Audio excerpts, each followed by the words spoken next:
Saludo nuevamente a todas y todos en este 70º testimonio a título personal y 19ª entrevista de esta serie de programas denominados Conversando con los expertos sobre la pandemia de COVID-19.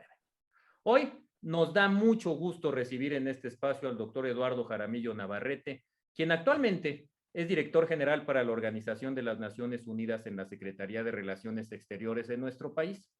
El doctor Jaramillo Navarrete es licenciado en Ciencias Políticas y en Administración Pública por la máxima casa de estudios, por la UNAM. Es maestro en Economía Política Internacional por la Universidad de Birmingham, en Reino Unido. Doctor en Ciencias Políticas y Sociales, también por la UNAM. Y como verán, desde que inició a trabajar en la administración pública en este país, prácticamente no ha parado. Han pasado gobiernos, sexenios, administraciones, y la permanencia de un funcionario así es porque tiene una gran capacidad y una gran expertise.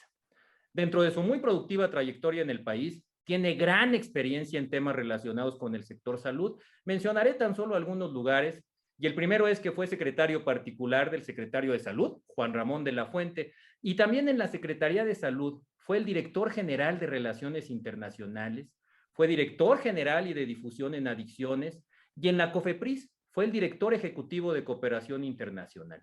También él fue director general de promoción a la salud en la Secretaría de Salud y hoy, como mencioné, tiene la enorme responsabilidad de ser el director general para la ONU, pero sobre todo en un contexto muy especial, en un mundo asediado por la pandemia. Bienvenido, Eduardo, a este espacio. Es un placer tenerte como invitado. Buenas tardes, querido Jorge. Muchísimas gracias por tu invitación y por tus generosas palabras. Y aprovecho para saludar a tu audiencia. Muchas gracias, doctor. Y en este espacio han estado muchos expertos como tú. Y de acuerdo a sus habilidades y competencias, por supuesto, nos han brindado sus reflexiones sobre esta pandemia, que además, dicho sea de paso, ha cambiado el mundo. En tu caso, cuando nos referimos a tu experiencia laboral y profesional, es importante destacar varias temáticas que han sido sustantivas ahora en la atención de la COVID-19. Así que si estás de acuerdo, empezaría por abordar lo relacionado con el contexto internacional. Y ahí déjame enfatizar algo. Cuando uno habla sobre globalización, sobre impacto global, es porque lo que se comenta ha impactado prácticamente a todo el planeta. Y quizá el ejemplo más claro es lo relacionado con el cambio climático, con las enfermedades como ahora. Así lo hemos vivido en esta pandemia y además cuando en unos cuantos meses cubrió la totalidad de ese lienzo del mundo. Inicia en el oriente, llega al occidente y por supuesto con impactos diferenciados de acuerdo a la misma infraestructura en salud de cada país, a su economía, al tipo de gobierno, etcétera. Es en este sentido, Eduardo, ¿cuál es tu reflexión en particular sobre el impacto de esta enfermedad emergente en los países del mundo, pero desde la perspectiva de tu experiencia de muchos años como funcionario de salud y ahora además como funcionario de la Cancillería al ser el director general para la ONU? ¿Cuál es tu reflexión? Mira, Jorge, pues como bien señalas, el contexto internacional es particularmente complejo. La internacionalización de la economía, la integración de bloques comerciales, la revolución de las tecnologías, de las comunicaciones, de los transportes, han acercado a los países y han generado una gran cantidad de oportunidades de intercambio comercial, cultural, de acercamiento político. Estas son ventajas indudables de la globalización, pero sin duda también este proceso entraña enormes desafíos, al manifestarse también como una rápida transferencia de riesgos en términos de estabilidad económica, en términos de riesgos para la salud que son importantes, sobre todo en este contexto de pandemia, terrorismo internacional, crimen transnacional. Es decir, no solo las posibilidades de la cooperación y el desarrollo están presentes en la globalización, sino también esta otra parte de externalidades negativas que generan enormes desafíos y que deben de ser enfrentadas desde la acción colectiva y simultánea de los organismos internacionales, que son quienes, desde mi punto de vista, deben de marcar la pauta en términos de la producción de bienes públicos globales. El contexto al que te refieres, en términos internacionales, deriva del orden mundial establecido a partir de la Segunda Guerra Mundial. A partir de la Conferencia de San Francisco, en la primavera de 1945, fue creada la ONU, y este organismo ha enfrentado numerosos desafíos. La pregunta que se hace la comunidad internacional, los estudiosos, los estadistas, los diplomáticos y los propios funcionarios de la ONU es: ¿qué tan efectiva ha sido la Organización de las Naciones Unidas? Yo contestaría que ha sido muy efectiva, porque se crea para evitar la destrucción del planeta. Recordemos que la capacidad de armamento nuclear de los países es capaz de destruir varias veces la vida en el planeta. Y afortunadamente esto ha sido, por lo menos, minimizado, reducido. Las acciones en términos de reducción de armamento, de proscripción de armas nucleares, de su control, ha sido efectivo.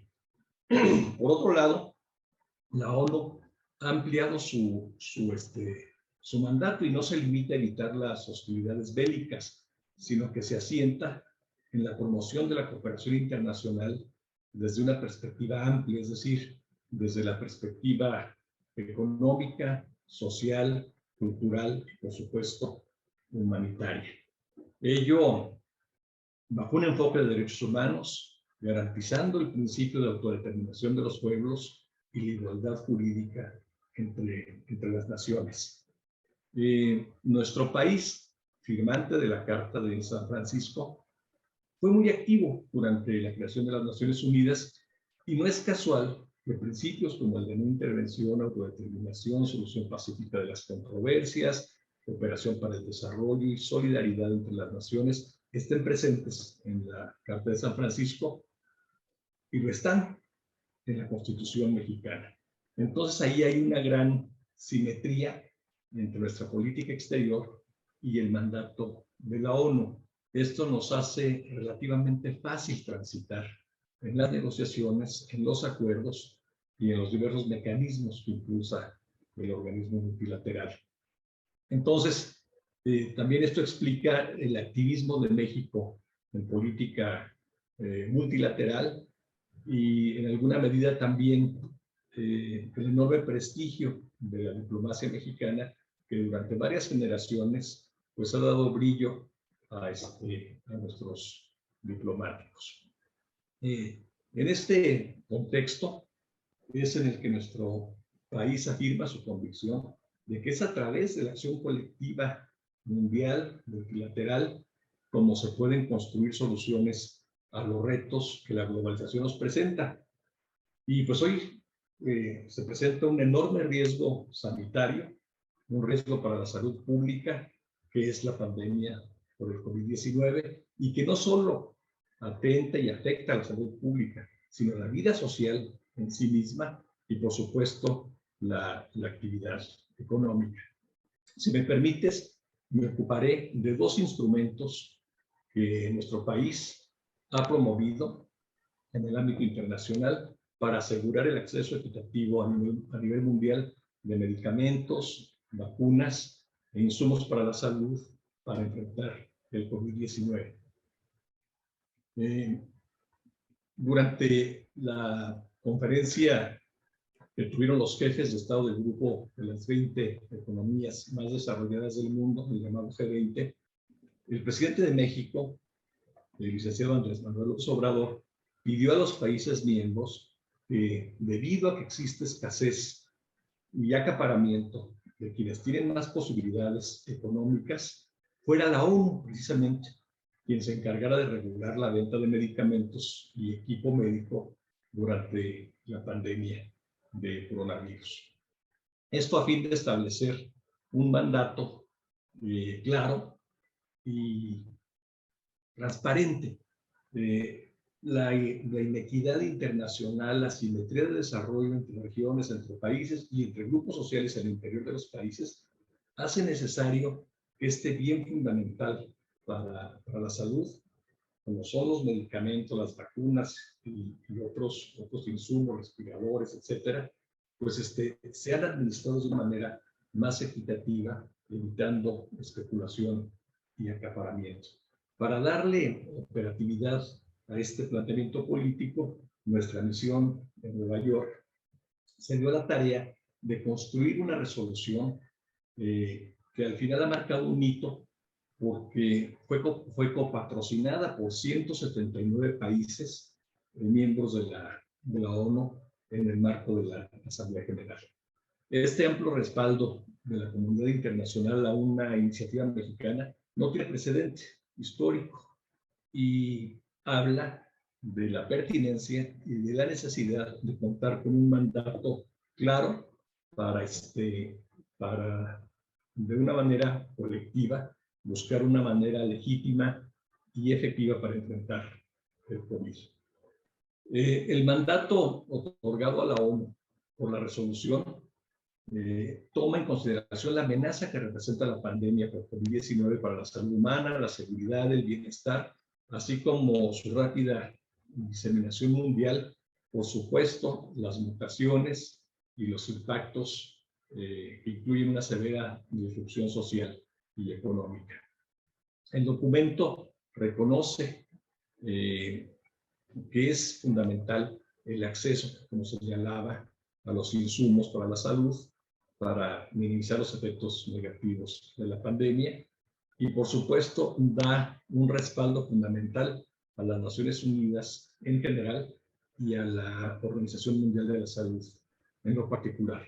Recordemos que algunos jefes de Estado habían deslegitimado a la OMS en cuanto al manejo de la pandemia.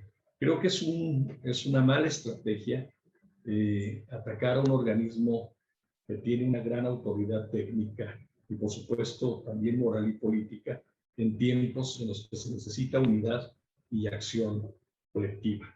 De ahí también el llamado que hizo el secretario general de la ONU, Antonio Guterres, a fortalecer la coordinación necesaria entre las diversas agencias de las Naciones Unidas para contener este problema de riesgo transfronterizo que representa el COVID-19. Fíjate, Lalo, que de lo que acabas de mencionar, por supuesto, surgen varios comentarios que se pudieran tejer alrededor. Primero, destacar efectivamente el prestigio que tiene la diplomacia mexicana y poner este prestigio al servicio de todos. Creo que ha sido un ejemplo para poder conseguir vacunas, para poder conseguir dispositivos médicos, sobre todo para enfrentarle en un contexto mundial en donde todos los países, pues obviamente querían tener acceso a ello, y creo que el pronunciamiento ha sido muy claro. También en este sentido, destacar lo que acabas de mencionar, que efectivamente son los órganos internacionales los que debieran de dar la pauta en un contexto global, es decir, en donde existe la comunicación de todos para todos, y por supuesto cuando se pudieron no descalificar a ellos, pues como tú dices, quizás no es lo mejor, y creo que en ese sentido el mundo ha retomado ya el respeto a ello. Y es en este sentido que quisiera hablarte ahora, en segundo término, sobre tu experiencia como director ejecutivo de cooperación internacional. Hablabas tú de la cooperación y sobre todo en la Agencia de Regulación Sanitaria, que es la COFEPRIS para el Estado mexicano.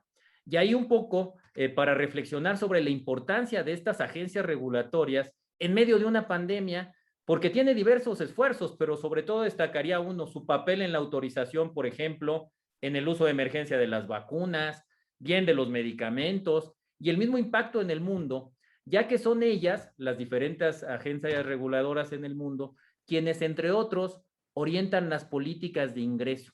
Tal es el caso, por ejemplo, en Europa de la EMA o en los Estados Unidos la FDA, en nuestro caso la COFEPRIS. Y la pregunta es, ¿cómo en un estado de emergencia como el que se vive actualmente se puede lograr un consenso en materia exactamente de cooperación internacional? Ya hemos visto que a lo mejor las vacunas de origen chinas o ruso no son admitidas en Europa y por el contrario, a lo mejor en América o en Estados Unidos no. ¿Cuál sería tu reflexión en ese sentido? Fíjate que las agencias de regulación sanitaria se vuelven fundamentales para el comercio internacional de bienes y también de servicios de salud. Mucho más desarrollado el intercambio de medicamentos, vacunas, dispositivos médicos y otros insumos para la salud que el de los servicios de salud propiamente dichos. Si tienes una economía abierta y tienes un proceso de exportación e importación de insumos para la salud, necesitas una agencia reguladora fuerte, sólida y robusta desde el punto de vista técnico, médico, sanitario. La COFEPRIS en México es heredera de la Subsecretaría de Regulación Sanitaria y su creación, por ahí de 2003-2004, responde a una iniciativa de crear una comisión autónoma, generando autonomía y separarla del núcleo, digamos, de la rectoría de la Secretaría de Salud, Y esto hace mucho sentido. El proyecto se quedó inconcluso, como muchos otros. Creo que aquí el doctor Laguna tenía mucha razón cuando decía que los mexicanos teníamos mucha iniciativa y poca acabativa. Desde mi punto de vista, la COFEPRIS se quedó en un limbo porque sigue respondiendo al secretario de Salud. Y desde el punto de vista técnico, debería ser absolutamente autónoma porque está regulando servicios de salud de la propia Secretaría, además de los del sector, el IMSS, el ISSSTE, Pemex, Fuerzas Armadas, Marina, etc. Eso solo para hablar de los servicios de salud que tuvo que absorber la COFEPRIS ante la disolución de la Subsecretaría de Servicios de Salud, que hacía esto, que era justamente la regulación de los servicios médicos hospitalarios. Entonces, la COFEPRIS acaba siendo saturada, también ha tenido un crecimiento burocrático importante, pero digamos que su mandato se amplía demasiado. Va desde los fertilizantes, los agroquímicos, los medicamentos, etcétera, etcétera. O sea, bebidas alcohólicas, tabaco, trae un rango de regulación en donde, pues, cualquier análisis te dice que está abarcando demasiado y que no necesariamente está siendo ni ágil ni eficiente. Entonces, ahí hay una gran oportunidad y de mejora de la regulación.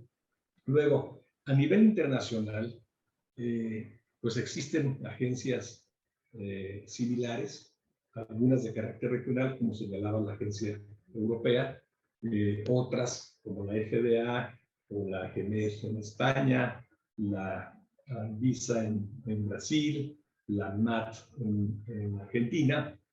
Estas agencias tienen algo que podríamos llamar un diálogo regulatorio y trabajan de manera constante. En la oportunidad que tuve de estar en el área internacional de la COFEPRIS, me tocó generar estos puentes de diálogo entre agencias para construir confianza, en primer lugar, y después trabajar en temas de armonización sanitaria y luego de reconocimiento mutuo. ¿Por qué? Pues porque es necesario tener prácticas, si no armonizadas, si equiparables, si equivalentes, que nos permitan aceptar un registro sanitario una vez que un producto ha pasado las pruebas de calidad, bioequivalencia, disponibilidad y seguridad. En Argentina no tendremos por qué no aceptar el producto en México y evitarle al productor, y finalmente ese sobrecosto se le transfiere al consumidor dándole un registro expedito sin necesidad de correr pruebas clínicas y realizar todas las visitas sobre la línea de producción, de buenas prácticas de manufactura, etcétera. Creo que ese, por lo menos en el momento en que estuve ahí, era el espíritu de buscar una integración regulatoria y estas equivalencias, no solo con las agencias de referencia internacional, como puede ser la FDA, en donde pues hay una relación, digamos que asimétrica, por decirlo menos. Nosotros reconocemos los registros de la FDA, pero ellos no necesariamente reconocen los nuestros. Entonces, sí hay que buscar una mayor simetría y en momentos críticos como los que ahora vivimos, pues hacer a un lado los intereses comerciales, porque creo que cuando estamos hablando de las vacunas chinas o la vacuna rusa versus vacunas occidentales, inglesa y americanas, lo que yo veo desde una perspectiva más intuitiva que documentada es proteccionismo. Y aquí otra vez el rol de la Organización Mundial de la Salud es fundamental. La Organización Mundial de la Salud debe acreditar las buenas prácticas de manufactura de todas las vacunas, por supuesto incluyendo las chinas y la rusa, la seguridad, la disponibilidad y la eficacia terapéutica, y a partir de ahí establecer un registro internacional de calidad para todas las vacunas, para que no haya una calificación unilateral en donde un país diga, la buena es la mía y la de mi primo, las otras no las acepto. Entonces, creo que tenemos que nuevamente invocar al multilateralismo, porque solo el multilateralismo puede hacer contrapeso a las superpotencias y a sus excesos, que no son pocos, y que en estos temas de salud pública tan delicados, pues nos afectan y nos incomodan.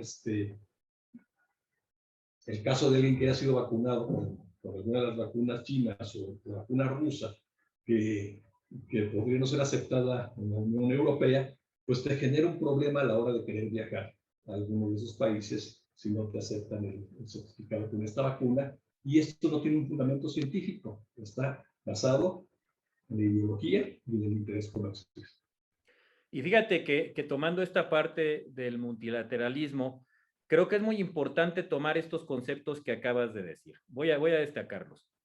Autonomía, que es fundamental, y lo destacas muy bien. Construir confianza. Y entonces, ¿cómo construir confianza? A partir de estas autonomías que existen, por supuesto, armonizándolo, mencionaste la armonización, y luego, lo más importante, el reconocimiento mutuo. Por supuesto que esta cooperación internacional, y nuevamente destacar la importancia de los organismos internacionales, creo que son los que en medio de una crisis mundial, pues debieran de orientar para no caer en esto que hemos visto en el mundo, que quizás quien tiene la mala o buena suerte de tener una u otra vacuna, como tú dices, se impide el libre tránsito, que no es tan libre de acuerdo a las normatividades de cada país. Y hablando de autonomía, déjame ahora ponerle en la autonomía individual. Y entonces, por último, la pregunta está relacionada con tu experiencia como director general de promoción de la salud, que también tuviste esa maravillosa suerte. Y sin duda, en este sentido, Lalo, le ha dado la pandemia visibilidad al impacto en la salud de los malos hábitos. Y por eso hablaba yo de la autonomía, porque cada quien es dueño de su salud y de su no salud. Pero estos malos hábitos, entre otras cosas, como sabemos, pues tienen una relación directa con enfermedades como la diabetes mellitus, la hipertensión arterial, la obesidad, enfermedades metabólicas en su conjunto. Y entonces, mezclado con una enfermedad emergente que era desconocida, y hay que recordarlo, hasta antes de diciembre del 19, pues como si fuera algo chistoso o macabro, pone foco exactamente a las personas que padecen estas enfermedades. Así que si eres portador de alguna de ellas, pues es más fácil que el SARS-CoV-2 te lleve a una complicación o inclusive, como lamentablemente lo vimos, a la muerte. Entonces, Eduardo, en tu opinión, ¿crees que esta realidad de afección por la COVID-19 a quienes tienen comorbilidades, a quienes sufren obesidad, inclusive a quienes tienen malos hábitos como el tabaquismo, etcétera, sea realmente un golpe de timón para que cambien y tengan una corresponsabilidad que permita mejorar su salud? ¿Y crees que déjame decirlo así, este escarmiento pueda servir como promoción a la salud para evitar que más gente caiga en las garras de las enfermedades crónico-degenerativas, que dicho sea de paso, pues son toda una pandemia por sí sola, y en un país donde además, tú lo sabes, la prevalencia de obesidad, de diabetes mellitus e hipertensión tristemente es muy alta? ¿Tú crees que esto pueda servir como ejemplo? Sin duda, pero como bien señalan, las decisiones individuales son eso, son decisiones individuales, pero en el fondo hay una internalización de las condiciones sociales y de los ambientes obesogénicos, por ejemplo. Entonces, yo creo que la salud, por supuesto, se expresa en el individuo, en su estado de salud o de enfermedad, pero la determinación es, digamos, ambiental. Y lo que hemos venido demostrando y se ha venido señalando es que los determinantes sociales de la salud son fundamentales. Y en esto, pues tiene mucho que ver la industria de las bebidas y los alimentos. Tú nada más piensa en un espacio obesogénico clásico como es el cine. Al cine, con todas sus ventajas como arte, como entretenimiento, como industria, a quien no le gusta el cine.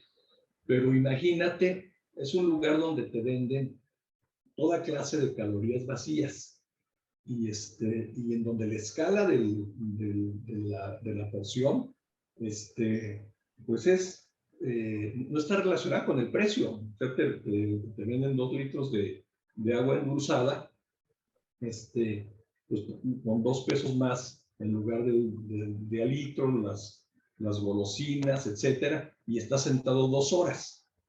El individuo no necesariamente es libre de ese espacio. Hay una determinación, y aquí el Estado, como agente que tutela un bien público superior que es la salud, tiene que intervenir necesariamente. Y el ámbito internacional también tiene que hacerlo. México tiene 40 años o más con una epidemia de sobrepeso que se ve expresando, por supuesto, en obesidad, como señalabas, en síndrome metabólico, y por supuesto también en cánceres y cardiopatías. Las principales causas de muerte en nuestro país, y por cierto, las que más años de vida saludables representan en términos de años de vida perdidos, muertes prematuras. Creo que el estilo de vida no es una elección absolutamente libre del individuo, sino también está condicionada por las condiciones económicas y sociales en las que el individuo crece, nace, se desarrolla, se educa, y por la propia capacidad del sistema de salud. Hay una falsa dicotomía entre la medicalización de los sistemas de salud o la prevención y la educación. Para la salud creo que son complementarias y que la medicina de alta especialidad debe seguir desarrollándose y que es necesaria, pero que también debe invertirse en la parte de prevención, educación y sobre todo en los determinantes sociales de la salud que tienen que ver con infraestructura básica, con espacios para caminar al aire libre sin el temor de ser atropellado, con la disponibilidad de agua potable, cosas como esta, parecen tan sencillas, pero son verdaderamente escasas en los municipios. De ahí que el trabajo de promoción de la salud es un trabajo transversal, intersectorial y de base comunitaria y municipal. Se tiene que trabajar con los municipios, se tiene que trabajar con las comunidades para cambiar el chip de la cultura, para internalizar hábitos y estilos de vida saludables que incorporen la alimentación correcta, que incorporen la actividad física, que incorporen el evitar el sedentarismo, el promover estas condiciones que inciden directamente en la salud. Y por supuesto que hay una mayor vulnerabilidad, y se ha demostrado, entre las personas que tienen diabetes, cardiopatías o comorbilidades de este tipo cuando son afectados por el COVID. Y quizá eso explique en alguna medida la tasa de mortalidad en México, que es más alta que en otros países. Yo partiría de 2 hipótesis. No estoy en el tema, sino ya habría corrido alguna fórmula para demostrarlo, pero una es que tenemos un subregistro de contagiados y eso nos cambia el denominador, entonces nos sale muy alta la mortalidad, y el otro es que se nos complican los contagiados porque tienen comorbilidades o preexistencias que hacen más complejo el manejo una vez que se desarrolla la fase crítica de la enfermedad. Entonces, en conclusión, es fundamental que los ministerios de la salud, las secretarías de salud se dediquen a eso, a promover la salud y no la enfermedad. El incentivo está invertido y tenemos que trabajar con todas las instancias, con todos los sectores, particularmente el sector educativo, el sector de la economía para promover oferta de alimentos saludables, trabajar con la industria. Yo creo que a ninguna industria le interesa que se le mueran sus consumidores, que se le mueran sus clientes.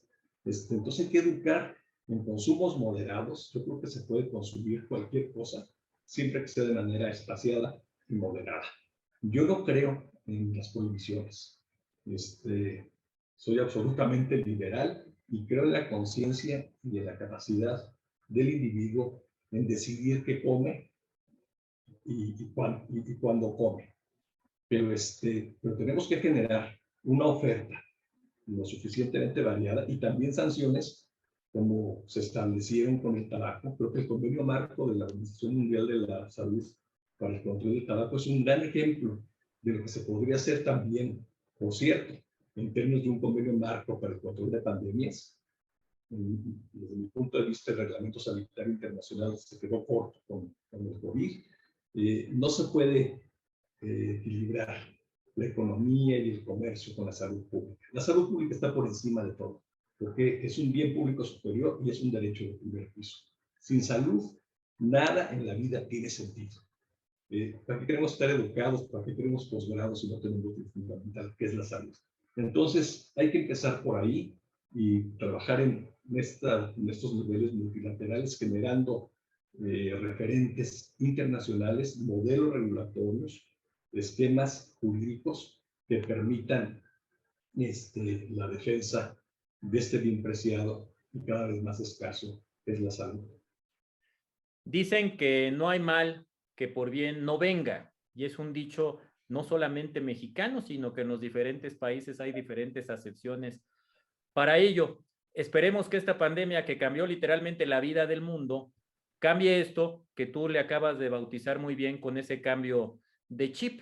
Y este cambio de chip no solamente en lo individual, sino en lo colectivo. Y ahí haría énfasis pues en todos estos ambientes obesogénicos, que creo que el ejemplo del cine pues es eso, ejemplar, porque efectivamente es un lugar en donde a todos, además habrá que ver con la psicología de cada quien, pues nos fascina estar con las palomotas y con el refrescote y viendo una película, pero también estando con un grado de sedentarismo al estar sentado, ¿no? Entonces creo que esas son el tipo de cosas que nos van a permitir reflexionar después de esta pandemia, porque si bien las decisiones son individuales, pues también tenemos un impacto hacia los demás y creo que es ahí donde cabe la reflexión. Pues Lalo, podemos tener mucho tiempo platicando tú y yo, primero reconocer no solamente tu conocimiento, sino toda tu expertise, pero además que en una sola persona se conjuguen varias cosas. Y en este caso, tú no eres médico, pareciera que lo eres, tienes tu doctorado ya referido, pero creo que has tenido mucha influencia en el tema de la salud y ahora en este contexto internacional, por lo que créemelo, ha sido un placer platicar contigo y solamente te preguntaría para cerrar la entrevista si deseas agregar algo más. Mira, solamente terminar con que debemos apoyar el concepto de una sola salud, no dispersarnos en salud humana, salud animal o salud ambiental. La salud es una, y si no hay salud en el planeta, si no hay salud animal y no respetamos la vida silvestre, la vida animal y la inocuidad de los alimentos, no puede haber salud humana. Tiene que haber armonía entre sus componentes y tener un abordaje, digamos, integral, comprensivo sobre una sola salud. Y sobre esto el expertise, pues he sido muy afortunado en estar en momentos clave, decisivos de la evolución de nuestro sistema de salud, que tiene muchas fortalezas, tiene muchos retos y fundamentalmente responde a un proceso histórico de continuidad y cambio. Y esperemos que lo bueno del sistema de salud se mantenga y que se cambie lo que necesariamente tenga que modificarse. Creo que es un legado de varias generaciones de mexicanos que mucho apreciamos y que merece preservarse y en todo caso fortalecerse.